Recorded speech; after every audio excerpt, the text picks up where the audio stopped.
The road to the World Championships of Public Speaking is riddled with fierce competition. If you win the club level, you get to go to the areas. If you win the areas, you get to go to the divisions. If you win the divisions, you get to go to the district. And if you win the district, you get to go to the semifinals of the World Championships of Public Speaking.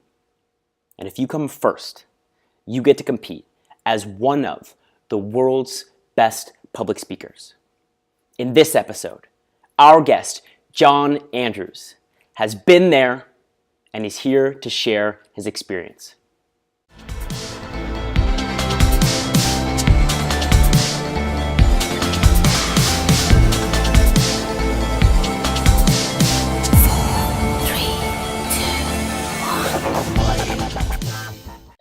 This is I Will Teach You to Speak. John, welcome to the show. Thank you very much, Jonathan. Yes, absolutely. I'm excited to have you. Another John Andrews in the house. This is going to be incredible. I want to start off by talking about your World Championship experience with Toastmasters. And in 2017, you said, he who laughs, lasts. And my speaking mentor always said to me that the most important part of your speech is that last sentence, is those last few words. So I'm just wondering, what was the inspiration behind he who laughs lasts? And can you tell us a little bit about that experience? Well, it's a parody of a well-known expression, he who laughs last laughs best. Mm-hmm. You take that, you turn it around a little bit, and then after people hear it, they think you're going down one path, and then the secret to humor is surprise. You build up the preface, and then suddenly you swerve them in another direction. Yeah, make it unexpected.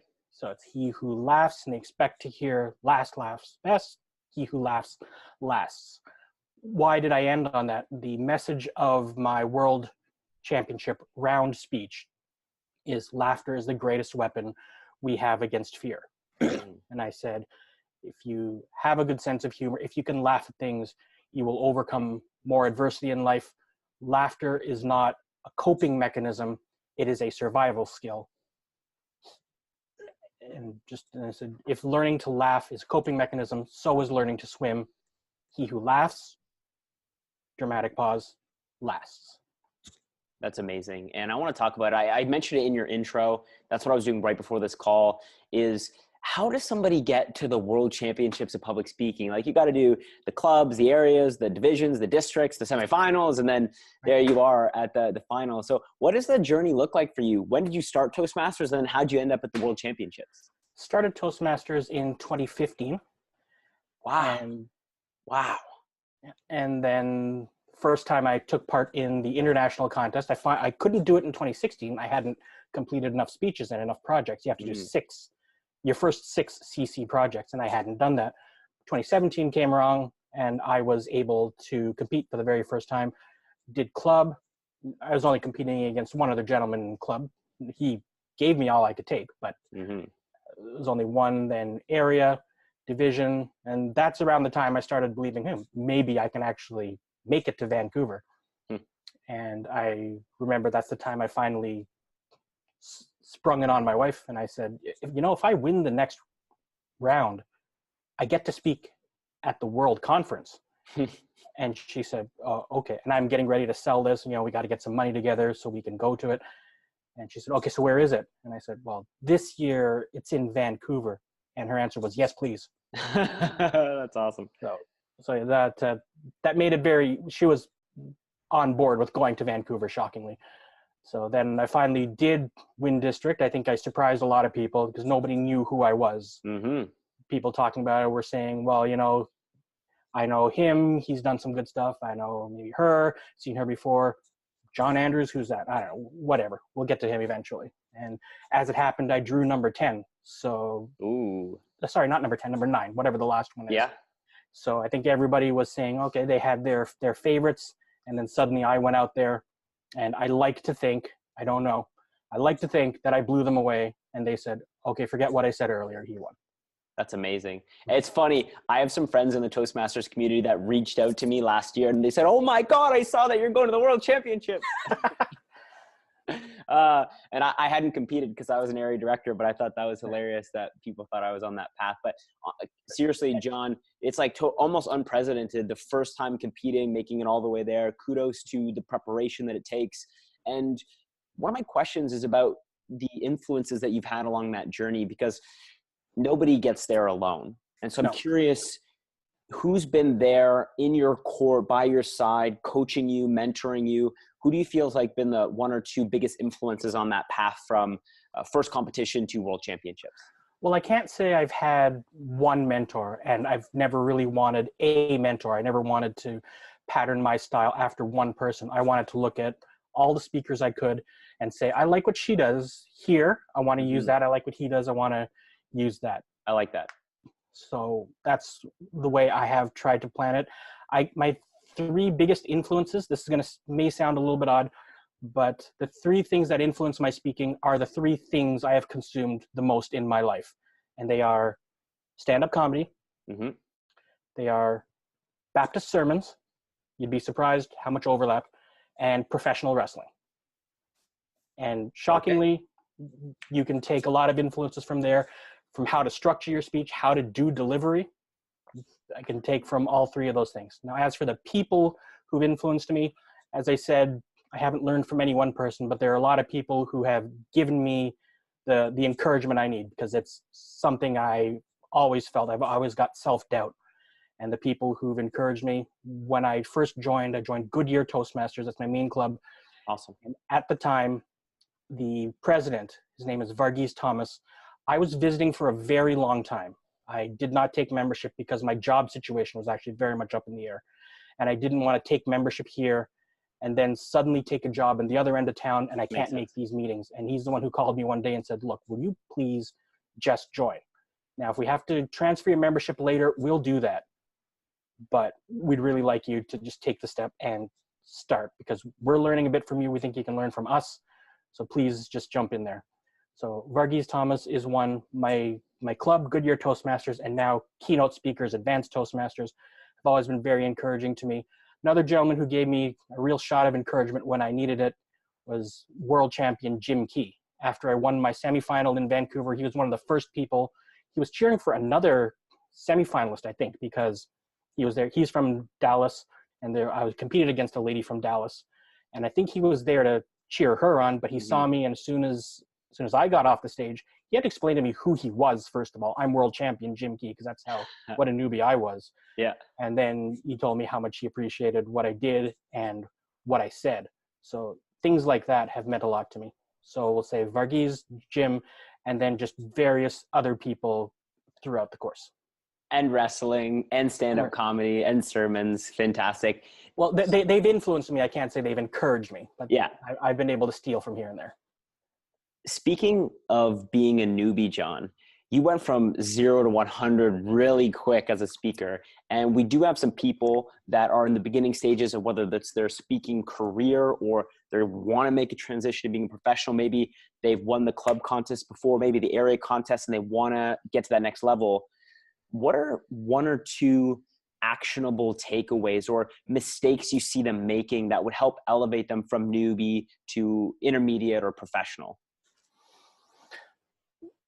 The biggest advice I can give anybody who wants to be a speaker is to have a strong message. When I evaluate, I was just in Chicago evaluating the World Championships, and what caught me every time, what I evaluated every time is sadly not on the ballot. It's how strong is your message. Mm-hmm. You have a good message. Do you have one I haven't heard before? And if I have heard it before, have you made it feel fresh to me? So have a good message, have a strong message, and then your content, your structure, your delivery, that's there to support your message. So make sure you're talking about a good message. And the second thing I have to say is preparation. One of the things that really does bother me in Toastmasters is when somebody does a project and they write a speech and it's something like, yes, I wrote this last night. I wrote it on the ride over here. No. It takes a good 3-4 weeks to fully develop a speech. And you're not going to develop if you don't develop your speech. And sometimes they just do it to get the check mark in their manual. And then you wonder when they're on project a couple of projects down, they're making the same mistakes. Yep. That you saw them make all that time ago. They aren't recording their speeches. They're not looking at the objectives, and they aren't doing it with the intent of growing. Their intent on getting a check mark. And these designations we have, these pins we wear, well, we don't wear pins really anymore. The pins that you're working towards, they're not really anything if you haven't gotten any better. So have a strong message and do everything you can to grow and develop yourself. Yeah, it's the difference between progress for the sake of progress versus progress for the sake of improvement and growth. Right. And that's where the preparation comes in. Okay, great. Question about the professional, somebody that's on your level. We've got world champions. How are you still trying to improve? I know you mentioned recording yourself. I'm sure that's part of it. But for those people that are at that level, what are the mistakes you still see them making? Or is it just like the tiniest adjustments they need to make now? Well, I can't speak for everybody. Everybody's got their own things they fall into. Some people are big hands talkers, and you need to get that under control. And some people will just put their hands at the side and never use them. The only way to get over that is to get a lot of practice, do it in front of a lot of different audiences, get all the feedback you can. If you have the resources to get a coach, I may know a guy, just saying. If you have the resources to get a coach, get one, get a good one. And really, it's just practice. As Darren LaCroix says, it's stage time. What made Darren LaCroix great is he joined 4 different Toastmasters clubs. 4. That's just ridiculous when I heard that. And he just wanted to become a better stand-up comedian. He would travel 2 hours to do a 10-minute set and then drive 2 hours back. And that's why his product, is called Stage Time University, because he sees the importance of it. And I stand by that. You got to get out there. You got to practice more and more. Yeah, that's typically the through line that you see with most professionals, is that level of obsession. It's just another level of commitment to excellence that you don't get at the beginner and the intermediate level. That's what it takes, is sometimes 4 clubs. I'm not advocating that for everybody, but if that's really what your goal is, just know that there's people out there that are putting in that level of effort and getting that level of stage time. That's right. And I'm not sure if this is one of Darren's lines, but I've heard it.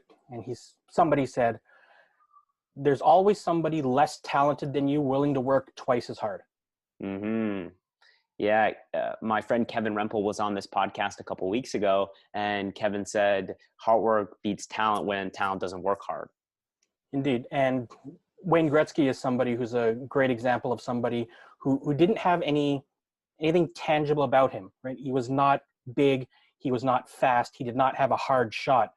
But depending whom you ask, and if you're from my generation, the answer will be Wayne Gretzky is the greatest hockey player of all time. And what set him aside is he had a passion for it. You could not get him off the ice. He just loved it so much. And one of his lines is very similar to your friend Kevin, is the only thing that beats hard work is hardworking talent. Nice. Awesome. I want to ask about next year, because are you going to be competing again? Absolutely. Okay, so you'll be competing again next year. When does speech prep for that contest start? In a sense, it started at last year's district convention. I started thinking about what is my topic going to be. I had about 3 ideas. I think I've finally figured out the topic. And then my speech preparation is, I just write down random thoughts here and there. I think I want to say this. I think I want to say this. Then when I'm ready, then we'll deal with the structure and then figure out when I can put those lines in. But last year in Vancouver, while I was driving around BC, I was writing my humorous speech. Okay. For the following year. So you're like 6 months ahead all the time. As soon as one competition ends, the next preparation for the next one begins. So yes, I will be competing. I will be competing until I become world champion, or a doctor says I can't compete anymore. And chances are that doctor will be a coroner. Okay, nice. That's awesome. Well, I definitely see world champion in the future for you, John. I know you've got the commitment and the talent. So when you combine those two together, it's going to be synergistic. One last thing about your prep for this. So you've already started and you're writing some ideas now, and then you've come up with this overarching theme. And then what goes into the actual writing of that? Do you do that in blocks when inspiration hits you? Or are you trying to think of structure first? Do you have the end of the presentation set up first? Like, how do you piece together a world championship level speech? I don't think there's one formula that I always use. Like, for example, my most famous speech, my magnum opus, you've probably seen it, In Lieu of Flowers. Yes. That's based on an essay I wrote for college 11 years earlier. Oh, wow. So I just took that and I just started cutting this out. It's a 11-page essay that I had to get down into 7 minutes. So it was just a lot of cutting, maybe put a few jokes in there, and things like that. This speech the speech that I wrote last year was an idea I kind of had, and I threw everything on the paper, and then I said, okay, well, what are the points I want to make? And then what are the jokes I can put in there? And then it's just a whole lot of cutting. And again, this year, for next year, I should say, it's a whole lot of random thoughts, first of all. And I think I have structure for it. And then we'll practice it, and we'll see that it comes in at 9 or 10 minutes. And then it's, what do I have to cut? And I hope anybody who's a great speaker has that problem. You just have way too much to say, and you have to cut and cut to get down. If you are working and working to get up to the sweet spot as far as time, then you need more speech development. But you should always have way too many ideas, and then you're getting it down. And by the end, you started with 10 minutes, you're getting down to 7, and that 7 minutes should be like frozen concentrated orange juice. It is the absolute best stuff you have. I wasn't planning on asking you this, but you mentioned comedy and jokes. And when I watch the semifinals and the world championships, it's ubiquitous. Every single person has weaved humor into those presentations. Is it even possible to win without humor? Is it impossible to win without humor? I'll tell you, it's really hard to connect without humor. You can connect on an intellectual level, and that's okay. And you can connect on an emotional level. I'm not sure you can see my heart, but that's what I'm thinking. You can connect on an emotional level, but humor breaks down a lot of barriers. It really relaxes people. It helps you get your point across. And it's been such a big part of my life. As I said, my final speech in Vancouver was all about the importance of humor. Yeah, it was really funny too. In this dark tenure that I have. Yeah, last thing is any actionable tips that you can give the listeners? I know you mentioned the element of surprise is really important. Any other fundamentals that you keep coming back to? Sorry, ask the question again? Yeah, any other fundamentals we can use to take action on being funnier or writing jokes into our presentations? On being funnier? I think your own personality really needs to show through. And if you listen to me and you try to work my jokes into it, it's got to be a joke that you would tell. Right? So if you want to be that sort of angry comic and you're not an angry person, it's not going to come across as genuine. All your jokes need to be something that you would say yourself. Now, how do you be funnier? It's kind of tough, but just consume more comedy. I grew up without the internet. I grew up watching The Simpsons, and so a lot that has shaped a lot of my humor. But there's stand-up comedy out there at the touch of a couple of keystrokes. Yeah, you can get stand-up comedy. You can get old sitcoms of whatever. You have Netflix. You can watch some of the greatest comedy that Hollywood has ever produced.